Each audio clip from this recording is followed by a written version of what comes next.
Ayan guys, mega loud shoutout, good morning, good afternoon, good evening guys. So nandito tayo sa Pasig. Ngayon ay i-cover natin itong napakagandang activity, ang medical mission hatid po ni Ate Sara Diskaya.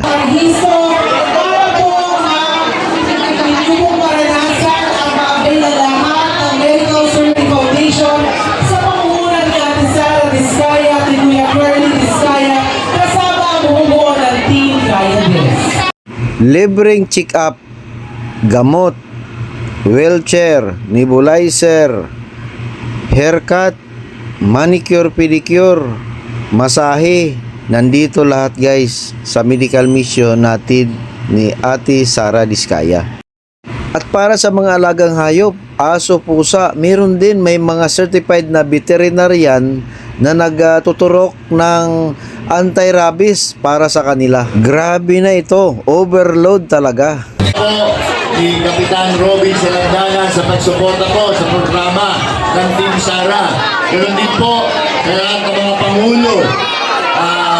Dito po, iba-ibang pangulo, iba-ibang opisyalis na nandito po ngayong umaga para makiisa po sa medical mission na handog po ni Ate Sara Diskaya. Ito po medical mission na ito ay nandito na po lahat ng serbisyo. Kumbaga, pupunta lang po tayo rito at maabot na po natin ang iba-ibang serbisyo. Ako po ay si Will Sichar. Ako po ay naging konsel na rin na Luzon ng Pasig at kasama po ngayon sa Team Sara. Ako naman po, bilang kasama sa Team Sara, ay napagkatiwalaan na humawak po ng committee ng senior citizen. Meron lang po kami ng mga programa sa senior. Unang-una po, yung pagbibigay po ng libreng maintenance medicine sa bawat isang senior citizen. At ang pangalawa po ay pagkakaroon po ng mobile van. Kung saan itong mobile van na ito ay iniutot po sa mga barangay para mga senior citizen, diyan na po nila ma-acquire ang iba-iba pong servisyo. Kagaya po ng ECG, ultrasound, Tudeco, at X-ray po. Yan po ang isa sa mga programa na gusto ibaba ng Team Sara, ni Ate Sara, para sa mga senior citizen.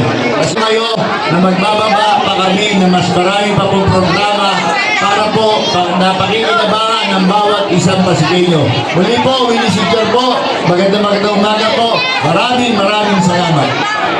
Na hindi tumingin upang ipagbayi pa at talagang pagtulong sa bawat Pasigueño. Kaya muli, Barangay Pinagbuhatan, bigyan natin isang sinabong palakpakan, Konsehal K. De La Cruz! Okay, magandang umaga po sa lahat. Hello! Hi! Isang maikling pagbate at kaunting pagpapakilala sa ibang hindi nakakakilala. Ako si Kay De La Cruz, dating barangay captain sa barangay Rosario. Ngayon, parte ng Team Gayadis. So, hindi ko na pahahabain. Alam ko, tanghali na, lahat po tayo, talagang wala tayong proper na venue dito sa lugar po natin. Nag-improvise po lang tayo ng tent para mas malawig na pag-check up, servisyo medical, maihati po dito. So sila po, pumapati lang po, kayo na lang po, isang magandang umaga po sa bawat isa. Isang magandang umaga dito sa Manggadilan, Barangay Pinagbuhatan. Doon sa mga nasa kanan, okay pa kayo dyan? Okay, Mami, halika rito. Mami, maraming salamat sa pag-welcome sa Team Sara. Pero pag paumanin niyo po, baka hindi makadalo si Ate Sara gawa ng may masamang pakiramdam araw. But anyway, nandito po ang buong Team Sara para kayo ay aming arugain at asikasuhin. Alam niyo dito sa Manggadilan, kung di ako nagkakamali, madalas na kami rito. No? Nagbigay ho kami ng bigas dito, ngayon medical mission. So asahan niyo, nababalik at babalik ko ang Team Sara para sa inyo. Siguro sa tamang panahon, maririnig nyo ano ba talaga ang plano ng Team Sara sa lungsod ng Pasig. So ngayon kami lang ho ay babati at sana i-avail nyo po lahat ng services kasi po ang gusto lang ng Team Sara, mapangalagaan po ang kalusugan ng bawat isang Pasigueño. Kaya muli po, Konsehal Juju po, kasama po sa Team Sara. Magandang umaga po at mabuhay po ang Barangay Pinagbuhatan. pinagbuhatan. Una, good morning po sa ating lahat. And syempre po, una-una nagpapasalamat kami sa inyong barangay captain, kay Robin. At syempre po, sa mga kagawad at kagawad Sandro. Sa lahat po, nagsamahan ng MOA dito sa barangay pinagbuhatan, sa lahat po ng mga presidente narito. Thank you po sa pag-asikaso nyo. And sa lahat po na narito, salamat po sa pag-avail ng services po ng ating medical mission handog ni Ate Sara Diskaya. And ako naman po, si Steve Diasis, kasama sa Team Sara na isa po proud na makasama sa Team Sara dahil alam niyo po, itong ginagawang medical mission ni Ate Sara ay matagal na po ito sa iba't ibang lugar sa buong Pilipinas. Pero sa dami po ng lumalapit kay Ate Sara, humihingi ng medical at kung ano-anong tulong simula sa wheelchair, gamot at iba pa. Inirapat niya na ibaba mismo sa ating barangay dahil sa dami po ng lumalapit. Ganun po nakita ni Ate Sara ang isang suliranin dito sa ating lungsod. Kaya po sana mga kabarangay dito sa ating barangay pinagbuhatan, sana po ay huwag niyong kalimutan na tulungan natin si Ate Sara sa May 2025. Kasama po ang buong team. At siyempre po ang aming tinatayong Congressman Atty. Ian Zia at ang ating Vice Mayor Leo Caruncio Bernardo. At siyempre po, 5 po ang aming konsehal. Meron na po ang unang nagsalita, si Konsehal Will Sijar, Konsehal Katie La Cruz, Konsehal Junjun Concepcion. At siyempre po, hindi ko alam kung makakahabol ang konsehala natin, Aramina at ang inyo po action man, Steve Diasis, yan po ang bubuo sa Team Sara. Muli po, sana po ay tulungan natin ang buong team dahil ito po mga kasama natin ay ito'y kaligad na talaga na mag-aalaga sa ating lahat at tuloy sa ating Lahat ay nagpapasalamat dahil binigyan niyo kami ngayon umaga ho ng inyong pong panahon. Sa ating pong mga huwa, maraming salamat sa ating mga presidente, kila Kap Robin, kila Kagawad Santo, sa ating mga kagawad ho, sa SK ho. Kami rin ho ay humingi ho ng pasensya dahil medyo mainit ho talaga ho. Baka ho pwedeng mamaya ho kapag ho, alis na rin ho namin, baka ho pwede rin ho magamit po itong kabilang tent. At si Ate Sara rin ho ay humingi rin ho ng konti pasensya dahil medyo masama lang ho ang kanyang pakiramdam. Pwede mo makita ang kamay ng ating po mga lola at lola ho. Sa mga lola at lola ho, ito naman yung medical mission ho kasi ho ang pangarap ho ng buong team kaya this ho ay mas guminhawa po ang buhay ng mga lola at lola. Sino sa lola at lola ang nagmi-maintenance po? Sino ang gusto ho maging libre na ho ang pang-maintenance? Kailan ho?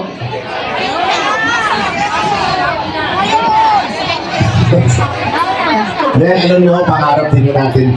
Dapat ho naman ho kasi, para wala na rin ho kayong iniintindi ho sa mga araw-araw na gastos ho. At sa mga magulang ho, sa mga kabataan, gusto ko rin ho magitin ho sa barangay pinagbuhatan na nagsisimula na ho yung pong liga. Baka meron ho manlalaro kayong apo o anak dito sa nagpayong pinagbuhatan, ay meron na rin pong liga ho na nagsisimula po, ha? Ano pa ho ba? At po, Nay. Yung number ho, sino ang may mga number? Gusto niyo ba kami na lang ho ang tatawag sa mga number? Yung parang sa Mega Mall? O 217. 212.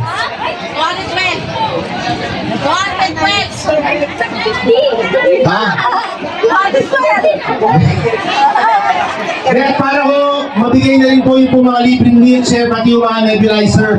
Muli ho kami po lahat ay nagpapasalamat ho. At wala ko sa Team Kaya Diso. At alam ko naman ho dito sa barangay pinagbuhatan ng Payong. Ano ho ba ang pangalan ng anak ni Gonsial?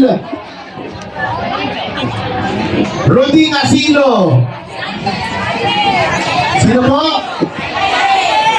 Si Gonsial Saibel. At alam ko naman ho, na kailangan ho ng isa pong pinagbuhatan sa ating pong City Council. Kaya alam ko naman ho, kung gaano nyo kamahal si Gonsiala Saibel at yung pong tulong na ibibigay nyo para sa pinagbuhatan ng distrito ho. Kaya muli ho, At nandiyan din si Coach Sandro. Kaya muli ho sa inyo po lahat, kami po muli ay nagpapasalamat. At asahan niyo po na ang pangarap po ni Ate Sara ho, na kada linggo ho ay magkaroon na ho ng medical mission sa ating pong lungsod para wala na ho inaalala ho ang ating pong mga kababayan pagdating mo sa kalusugan. Pamuli ho, doon ho sa likod ho, meron po mga nagpapagubit. Kung meron ho magpapagubit na taas ho ang buhok, meron po kayo magiging premyo, ha? Doon lang ako sa may likod po, ha? Kaya muli ho, Barangay Pinagbuhatan, maraming salamat at mabuhay po ang Barangay Pinagbuhatan. Salamat po. Alright, tingnan natin sa musika. Mga kaibigan ng ating Ate Sara Descaya. At susunod dyan, partner, habang inaantay natin ang mga tinawag natin mga beneficiaries ng tungkol. Tatawagin na rin natin ang mga beneficiaries ng medical equipment, ang mga presidente. Yes, from Manggawan, Pres Fred de la Cruz, from Manggaton Phase 1, Pres Marlon Parade. Manggaton Phase 2, Pres Judy Braulio. Manggaton Phase 3, Pres Domingo Balion. Pitlan Hawa Manggaton, Pres Denet Okoya. Ricarville Manggaton, Pres Rolando Robledo. Heritage Field Manggaton, Pres Balu de la Cruz, and Rosenville Manggaton, Pres Nori Kalelao. Okay, ito yung mga beneficiaries ng ating mga tungkod. Picture na lang po natin. Outside po tayo dahil naniniwala kami na gusto niya ang bawat servisyo ng Team Diabetes sa pagsusukan ng Sara Descaya. So tinawag na po ni Kagawad Anton ang iba't ibang presidente mula sa iba't ibang HOA na makakakuha ni Kagawad Anton ang iba't ibang presidente ng HOA para makatanggap naman ng medical equipment kagaya ng glucometer, nebulizer at pang-BP. Okay, nasa po yung mga huwa po. Taas po ang kamay, punta dito sa harapan po. Okay, from Manggawan, Pres Fred de la Cruz. Manggaton Phase 1, Pres Marlon Parade. Manggaton Phase 2, Pres Judy Braulio. Kapag tinawag po yung pangalan ng presidente, pakitaas po ng kamay para mabigyan po ng daan. Maraming salamat po. Next, Manggaton Phase 3, Pres Domingo Balion. Pitlan Hawa Manggaton, Pres Denet Okoya. From Ricarville Manggaton, Pres Next, Rolando po, ha? Heritage Bill Manggaton, Pres Balut de la Cruz. Rosenville Manggaton, Pres Nori Kalelao. Alright. Tinatawagan po lahat ng tinawag ng presidente ng HOA para po may magamit po ang iba't ibang HOA dito sa mga oras ng pangangailangan. Okay, wait lang po, ha? Picture po muna tayo bilang patuloy na magagamit ang iba't ibang presidente ng HOA nyo sa mga oras ng pangangailangan tulad ng pang-BP, nebulizer, at iba't iba pa. Sino naman po presidente? So ngayon po, nakakita po natin ang mga beneficiary ng wheelchair. Josefina Yulilo, Joel Olonga, Reynaldo Bermudo, Jeffrey Paraiso at Ingleseria Makailaw. Yan po ba tinawag natin makakatanggap ng libreng wheelchair mula kay Ate Sara Descaya. Kung tinawag po ang pangalan niyo, pakitaas po ang kamay po bang kayo po ay pabigyang daan. Presidente po. At tumagal presidente.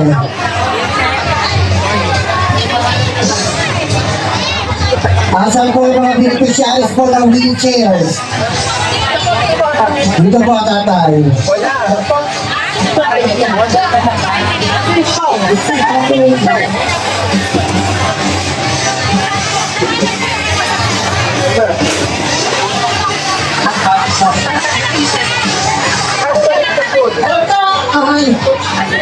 Asan po?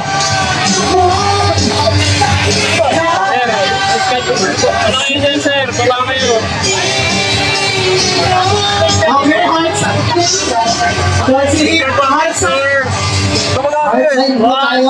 Heart sign po tayo lahat. Mga nanay at tatay. Ayan, at nagpapabati din po ang ating kakampi sa Kongreso, Attorney Ian